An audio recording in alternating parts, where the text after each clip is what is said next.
তো নৌকার কাজ তোমাকে পারাপার করানো, তোমার এই দেহের কাজও তোমাকে পারাপার করানো। তোমার এই দেহের কাজ তোমাকে অন্ধকারের জগৎ থেকে পার করে আলোর জগতে নিয়ে নামিয়ে দেওয়া। তুমি তোমার দেহকে নৌকার মতো করে ব্যবহার করবে।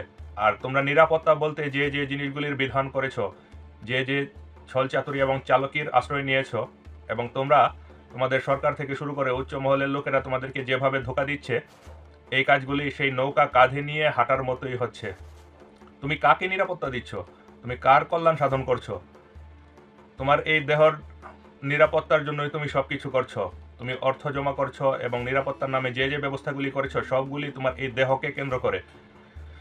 বলতে গেলে ওই নৌকা কাঁধে নিয়ে যারা চলছিল তোমরাও তাদের মতোই।